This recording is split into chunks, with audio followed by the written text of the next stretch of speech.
जय हिंद, नमस्कार। कैसे आप सभी आयु बच्चे होंगे। जैसा कि आपको पता है कि हम यूपी टेट की ये क्लासेस हमने काफ़ी दिन से स्टार्ट की हुई हैं। हमने ये जीन पियाजे का संज्ञानात्मक सिद्धांत खत्म कर लिया था। आगे के बारे में हम चर्चा करेंगे। अगर आप चैनल में नए आए हो तो हमारे चैनल को सब्सक्राइब ज़रूर कीजिए, क्योंकि यूपी टेट की आपकी सीडीपी और भी जो भी एसएसटी हो गया या फिर और भी सब्जेक्ट का होगा उसको यहाँ पे प्रोवाइड करवा देंगे। जो चैप्टर अभी तक हम पढ़ाए हैं, अगर आपने पढ़ा होगा और आपने मॉक दिया होगा या फिर पीवाईक्यू लगाया होगा तो आपका एक भी क्वेश्चन यहाँ से बाहर नहीं मिला होगा। 1-2 ठीक है मिल गया होगा, लेकिन ज़्यादातर आपको यहीं से देखने को मिले होंगे कॉन्सेप्ट के। आज हम बात करेंगे जीन पियाजे का नैतिक विकास का सिद्धांत। तो पहली बात तो आपको याद रखना है यूपी टेट के लिहाज से कि जीन पियाजे ने 1932 में किताब लिखी थी, जिसका क्या नाम था, moral judgement of the child.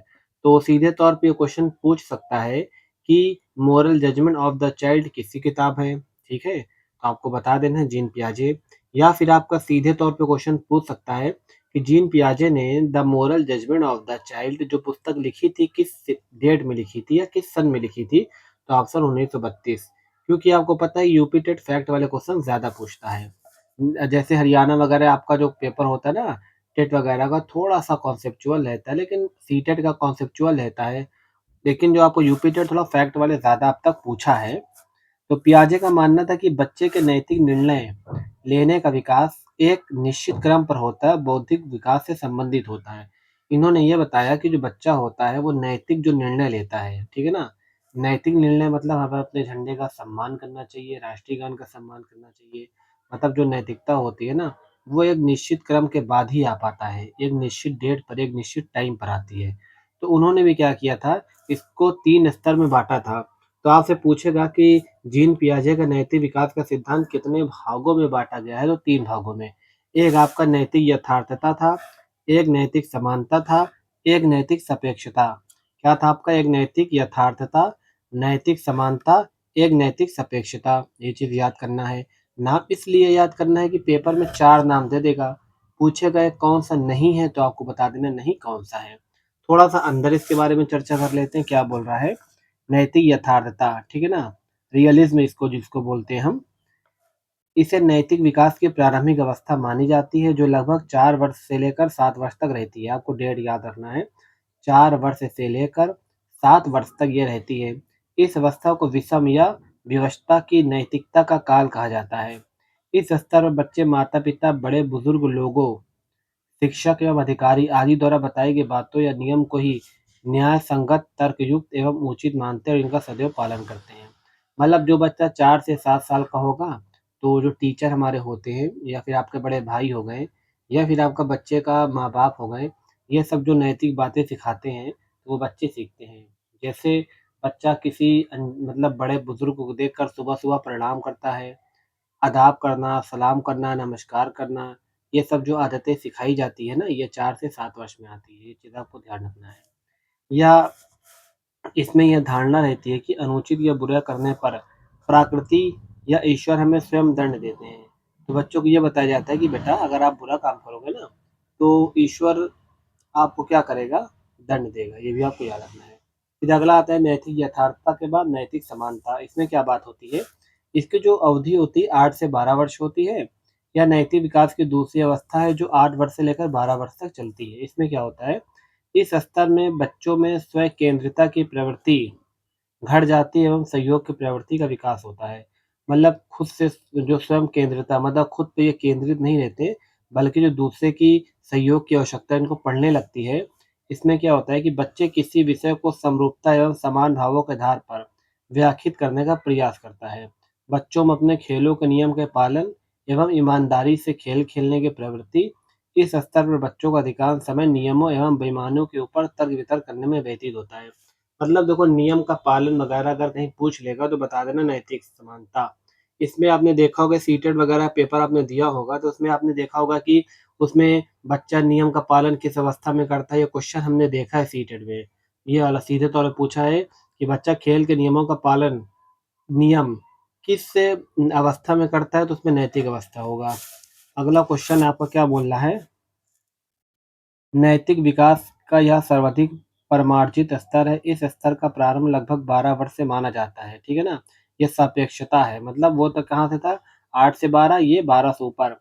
इस स्तर का प्रारंभ लगभग 12 वर्ष से माना जाता है। पियाजे इस स्तर को स्वायत्तशासी या नैतिकता या फिर सहयोगात्मक नैतिकता का काल कहते हैं। नैतिकता को पारस्परिक सम्मान पर आधारित माना जाता है। बाहरी दबाव के अभाव में भी आदर्शों या नियमों का अनुपालन स्वतः से किया जाता है। या स्वयं नियम का निर्माण करना शुरू करते हैं। ये लास्ट वाला लाइन हमने पढ़ा है।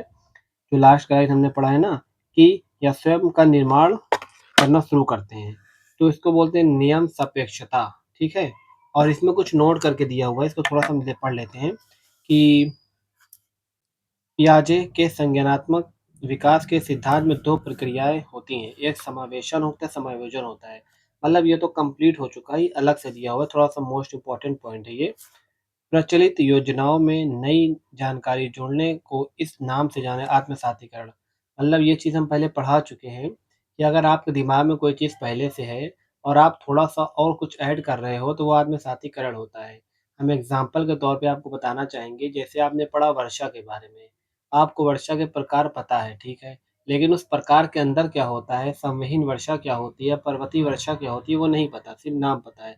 तो आप उसमें जो चीज़ ऐड करते हो ना, वो आपका आत्मसात्करण कहलाता है, ठीक है?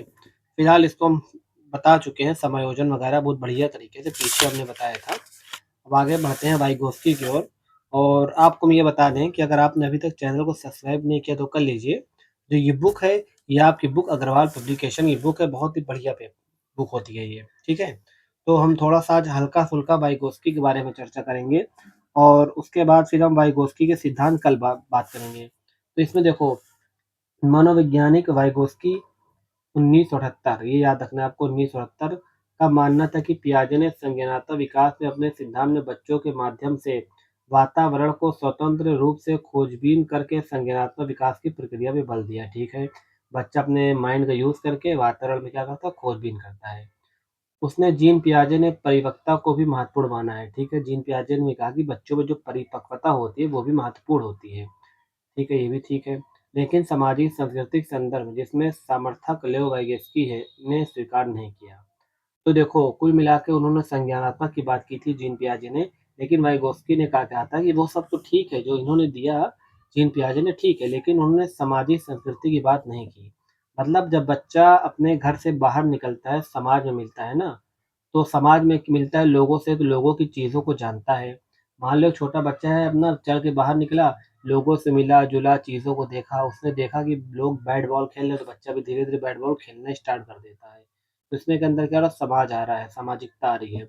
संस्कृति क्या होती है, आपका खान-पान, रहन-सहन, कपड़ा-पहनावा। लड़का बाहर जाता है, देखता है तो उसी के अनुसार पहनने का प्रयास करता है, ये भी बात सही है।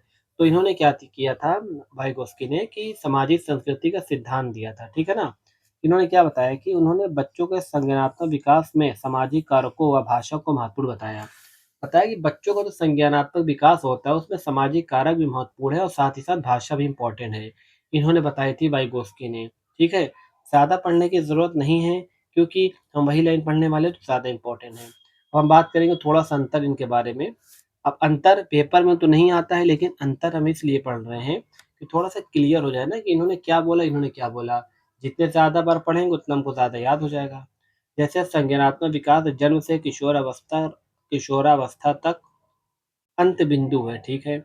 बालक का संज्ञानात्मक विकास जन्म के समय आरंभ होता है और मृत्यु पर समाप्त होता है, लेव वाइगेस्की ने कहा था। बालक सीखने के लिए अपने ही वातावरण पर काम करते हैं। इन्होंने कहा कि बालक जो होता है अपने ही वातावरण पर काम करता है, लेकिन इन्होंने कहा नहीं, सामाजिक विकास संज्ञानात्मक विकास को प्रभावित करता है। मतलब जो इन्होंने संज्ञानात्मक विकास दिया था ना, इसको कौन प्रभावित करेगा? सामाजिक विकास। बालक का एकल मन होता है। बालक को एक वयस्क या सहकर्मी जो बच्चों की तुलना में अधिक समझ है उनके सहयोग से सीखता है, ठीक है ना? 2 मिनट में डबल-डबल दे दिया क्या? बालक को अनेक क्रियाओं को सीखने में हाथ हाथ भी सहायता करते हैं। प्रत्येक बालक को अपने स्वयं के ज्ञान का निर्माण करना होता है। मतलब इसने ये बताया कि बालक के अंदर जो ज्ञान होता है ना, स्वयं से निर्माण करते हैं। लेकिन उन्होंने बताया कि नहीं, नहीं ऐसा नहीं होता है, बालक सामाजिक संस्कृति से भी अपने ज्ञान का निर्माण कर सकता है। तो ये थे कुछ अंतर। कल हम बात करेंगे वाइगोत्स्की के सिद्धांत के मुख्य तत्व। देखो थोड़ा बड़ा चैप्टर है क्योंकि हमने अभी तक इसमें वाइगोत्स्की हो गया और जीन पियाजे हो गया, पावलोव पावलोव का कुत्ता हो गया, थॉर्नडाइक की बिल्ली हो गई, क्रिया प्रशोधन सिद्धांत हो गया। और व्यवहारवादी हो गए, गेस्टल्टवादी हो गए, सब कुछ हम पढ़ा चुके हैं। ये थोड़ा-सा वाइगोत्स्की वगैरह के बाद हम क्या करेंगे, ये वाइगोत्स्की हो जाएगा, फिर लेविन का हम अधिगम सिद्धांत पढ़ेंगे ऊपर-ऊपर से, इतना इम्पोर्टेंट नहीं है। प्रबल सिद्धांत इम्पोर्टेंट है, थोड़ा-सा इसको भी पढ़ेंगे। मास्लो के इम्पोर्टेंट क्वेश्चन हैं, हालाँकि यूपी टेट में कम आए हैं, लेकिन आजकल जितने टेट का एग्ज़ाम हो रहा है, उसमें भी ये भर-भर के पूछे गए हैं आजकल। बहुत ज़्यादा इसका वेटेज बढ़ा है, तो यहाँ से पूछ सकता है क्वेश्चन। और इसके अलावा इस पेज का इम्पोर्टेंट बता चुके हैं। बैंड्रा, बैंड्रा आपका क्वेश्चन इम्पोर्टेंट है। गैना भी आपको यूपी टेट में अच्छे खासा क्वेश्चन आता है।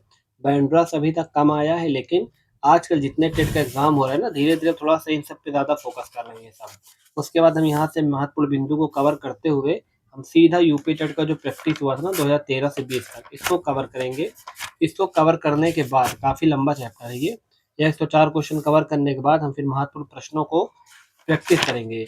इसको करने के बाद क्या अगला चैप्टर करेंगे? नहीं, इसको करने के बाद आपको एक पीडीएफ हम पीडीएफ में लेकर आएँगे, लगभग 250 क्वेश्चन का एमसीक्यू क्वेश्चन। तो 250 क्वेश्चन अभी तक जितना हमने कवर किया है उसको पढ़ेंगे रिवीजन के तौर पे। तो हमारा क्या होगा, अभी तक जितना पढ़ा हुआ रहेगा, मतलब स्टार्टिंग से जो देख रहे हैं ना, स्टार्टिंग से जितना पढ़ा हुआ है सबको हम 250 क्वेश्चन में कवर करने के बाद ये चैप्टर कंप्लीट होगा, तब हम अधिगम वक्र की ओर बढ़ेंगे। ठीक है ना?